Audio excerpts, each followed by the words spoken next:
Dubai में रहते हुए यूरोप का वीज़ा कैसे अप्लाई करें? प्रोसेस क्या रहता है? आपकी डॉक्यूमेंटेशंस यानी कौन-कौन से कागज़ात चाहिए होते हैं? आप किस तरह से अपनी फ़ाइल प्रॉपर रेडी करके अपने वीज़ा गेट करने के चांसेस को बढ़ा सकते हैं? या फिर कौन-सी ऐसी मिस्टेक्स होती हैं जिनको आपने बहुत ख़्याल करना है, उन मिस्टेक्स को नहीं करना, अदरवाइज़ आपका वीज़ा रिजेक्ट हो जाएगा? और बेहतर टिप्स अगर हम बात करें या फिर कौन से प्रॉपर स्ट्रेटजीज़ होती हैं जिनको अगर आप फॉलो करें तो आपके वीज़ा की अप्रूवल के चांसेस काफ़ी हद तक बढ़ जाते हैं। देखिए, सबसे पहली बात तो ये है, अगर आप यहाँ दुबई में आए हुए हैं, आपके पास कोई वीज़ा है, इन्वेस्टर वीज़ा है, पार्टनर वीज़ा है, आपके पास एम्प्लॉयमेंट वीज़ा है, आप जिस भी वीज़ा कैटेगरी पे हैं, आपके पास रेजिडेंसी है, यानी आपके पास एमिरेट्स आईडी है, तो आप एक तरह से यहाँ पे एलिजिबल हो जाते हैं यूरोप का वीज़ा अप्लाई करने के लिए। उसके बाद फिर कुछ रिक्वायरमेंट्स होती हैं जो आपको पूरी करनी होती हैं। सबसे पहले अगर हम बात करें तो आपको कम से कम यहाँ पे कुछ टाइम लाज़मी स्पेंड करना चाहिए। अगर आप पाकिस्तान से आते हैं, यहाँ पे आके अपना वीज़ा जो आपका जब प्रोसेस कंप्लीट हो जाता है, उसके बाद आप फ़ौरन से अप्लाई करते हैं, तो वीएफएस वाले देखें, वीएफएस वाले या फिर जो एम्बेसी वाले होते हैं, उनको सारी चीज़ों का पता होता है। जब आप डॉक्यूमेंटेशंस अपने कागज़ात तैयार करते हैं तो आपने सब कुछ वहाँ पे लिखा होता है। आपके डॉक्यूमेंट्स बोल रहे होते हैं, बता रहे होते हैं कि आप हैं क्या, आपको वीज़ा मिलना चाहिए, नहीं मिलना चाहिए। वीज़ा ऑफ़िसर तो एक्सपर्ट होते हैं, उनका डेली का काम होता है, वो डेली बेसिस पे अगर हम उनके एक्सपीरियंस की बात करें तो उन्होंने कितनी ज़्यादा एप्लीकेशन प्रोसेस की होती हैं, फ़ाइल को देखकर ही उनको आइडिया हो जाता है किस बंदे को वीज़ा देना है या नहीं देना। तो पहली बात आपने ये माइंड में रखनी है कि आपने कुछ टाइम ज़रूर यहाँ पे स्पेंड करना है, उसके बाद ही फिर आपने अप्लाई करना है। सेकंड जो मोस्ट इम्पॉर्टेंट चीज़ होती है वो आपकी बैंक स्टेटमेंट आ जाती है कि आपकी बैंक स्टेटमेंट कितनी है, या फिर आपके अकाउंट में पैसे कितने आए, कितने आपने स्पेंड किए और कितने आपके पास सेविंग में है। तो बैंक स्टेटमेंट अच्छी होना आपके वीज़ा के चांसेस को एक तरह से अच्छा कर देती है। आपके चांसेस वीज़ा के लगने के बढ़ जाते हैं। अगर आपकी बैंक स्टेटमेंट कम है या फिर वो इर्रेगुलर है, उस पे प्रॉपर ना पैसे आ रहे हैं ना जा रहे हैं, आपने एक ही दिन कुछ ज़्यादा पैसे 5-10 हज़ार जमा कर दिया, किसी दोस्त से पैसे लेके अगले दिन आपने सारे निकाल लिए, तो ये चीज़ें एक तरह से वीज़ा ऑफिसर के माइंड में आपकी प्रोफाइल को लेके डाउट्स पैदा करती हैं। तो फिर चांसेस होते हैं कि वो आपकी एप्लीकेशन को अप्रूव के बजाय रिजेक्ट कर दे। तो आपने बैंक स्टेटमेंट को भी लाजमी माइंड में रखना है, इसको आपने बेहतर वे में प्रिपेयर करना है, प्रॉपर इन आउट, यानी पैसा आए भी सही और जाए भी सही, और फिर कुछ ना कुछ आपके पास रहे भी सही। तो ये चीज़ें ज़रूरी होती हैं। सेकंड ये है कि आपको, थर्ड चीज़ हम जो डिस्कस कर रहे हैं, कि कंपनी आपको प्रॉपर एनओसी दे, आपकी सैलरी सर्टिफिकेट्स हों।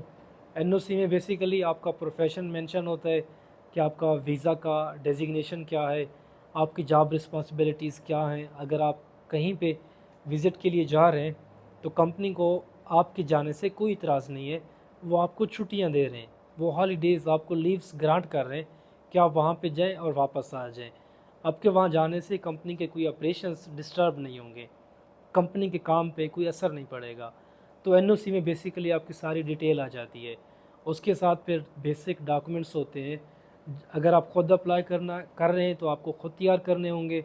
अगर आप किसी कंसल्टेंट से अप्लाई करा रहे हैं तो वो कंसल्टेंट आपके डॉक्यूमेंट्स रेडी करता है, जैसा कि आपकी ट्रैवल अटेंडरी, कि आप कहाँ पे जाएंगे, क्या करेंगे, किस सिटी को विज़िट करेंगे, आपका टाइम टेबल वहाँ पे क्या रहेगा, कितने दिन आप वहाँ पे रहेंगे, कौन कौन सी प्लेसेस का आपको शौक़ है देखने का। आपका फिर कवर लेटर आ जाता है। कवर लेटर बेसिकली कंप्लीट आपके बारे में डिटेल होती है। अगर आप कवर लेटर भी अच्छे तरीके से लिख लेते हैं तो भी काफ़ी चांसेस होते हैं कि आपका जस्ट कवर लेटर की बेस पे वीज़ा ऑफिसर सेटिस्फाई हो जाए, आपको वीज़ा ग्रांट कर दे। कवर लेटर को बहुत लेंथी भी नहीं बनाना होता और बहुत शार्ट भी नहीं करना होता। हाँ, ये है कि डिटेल उस पे आपकी सारी आ जानी चाहिए, बेटर वे में आप उसको समराइज़ करें, अपने बारे में सारी उनको इन्फॉर्मेशन दें। फिर इसके बाद आपकी आ जाती है होटल बुकिंग, कि आप वहाँ पे जा रहे हैं तो होटल में रहेंगे, कहाँ पे आपका स्टे होगा, रिहाइश आपकी कहाँ पे होगी।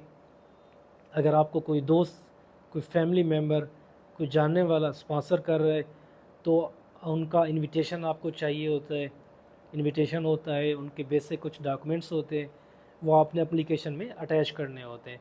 अदरवाइज़ होटल बुकिंग आपकी चल जाती है। फिर आपका एक तरह से फ़्लाइट रिज़र्वेशन होती है।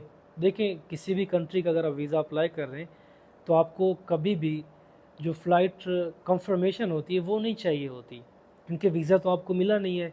अगर आप फ़्लाइट कंफर्मेशन कर लेते हैं, पेमेंट कर देते हैं, तो कल को हो सकता है आपका वीज़ा ना लगे, तो पैसे तो आपके ज़ाय हो गए। हमेशा आपने फ़्लाइट रिज़र्व करनी होती है। जस्ट उनको एक पेपर देना होता है कि आपकी ये प्लान है, आप इस डेट को जाएंगे, इतने दिन स्टे करेंगे और इस डेट को आप वापस आ जाएंगे। ये हमारे पास बेसिक डॉक्यूमेंट्स से आपके वीज़ा की कॉपी लगती है साथ में, और आपका ट्रैवल प्लान हो गया, कवर लेटर हो गया, एनओसी हो गई, बैंक स्टेटमेंट, आपके वीज़ा पेज की कॉपी, कवर लेटर। तो ये बेसिक डॉक्यूमेंट्स जब आप रेडी करते हैं, उसके बाद फिर आप एलिजिबल होते हैं वीज़ा के। फिर ये डिपेंड करता है वीज़ा ऑफिसर पे कि वो आपको वीज़ा ग्रांट करता है या वीज़ा आपका रिजेक्ट करता है। अगर आप अपनी फ़ाइल को बेहतर वे में कंप्लीट डॉक्यूमेंट्स, जो भी एम्बेसी की, जो भी उस कंट्री की रिक्वायरमेंट है, वो सारे डॉक्यूमेंट्स रेडी करते हैं, अपनी पूरी कोशिश करते हैं कि आपके सारे डॉक्यूमेंट्स अटैच हों। जो लास्ट डॉक्यूमेंट्स मैंने आपको बताए हैं उनमें मैं ऐड करता चलूँ, आपकी सैलरी सर्टिफिकेट के साथ अगर आपके पास कोई प्रॉपर्टी है, आपके पास गाड़ी के डॉक्यूमेंट्स हैं, आपका ड्राइविंग लाइसेंस है, आपके होम टाइज़ हैं, आपके पाकिस्तान में कोई प्रॉपर्टी है, आपके पास नाम पे गाड़ी, या फिर आपकी फैमिली की एफआरसी, आपके बच्चे, मैरिज सर्टिफिकेट, तो ये तमाम सपोर्टिंग डॉक्यूमेंट्स आप अटैच कर सकते हैं। डॉक्यूमेंट्स आप जब कंप्लीट रेडी करते हैं, पूरे करते हैं, तो उसके बाद फिर आपके काफ़ी चांसेस होते हैं आप जिस भी कंट्री का अप्लाई कर रहे हैं आपको ज़रूर वीज़ा मिले। अगर आप डॉक्यूमेंट्स को सही तरीके से तैयार नहीं करते, डॉक्यूमेंट्स आपके फ़ाइल अधूरी है, तो फिर काफ़ी हद तक चांसेस होते हैं कि आपका वीज़ा रिजेक्ट हो जाए। वीज़ा के रिगार्डिंग रहनुमाई चाहिए, कमेंट सेक्शन में हमसे पूछ सकते हैं। इंशाल्लाह मैं और मेरी team will try our best to assist you. Thank you so much for watching.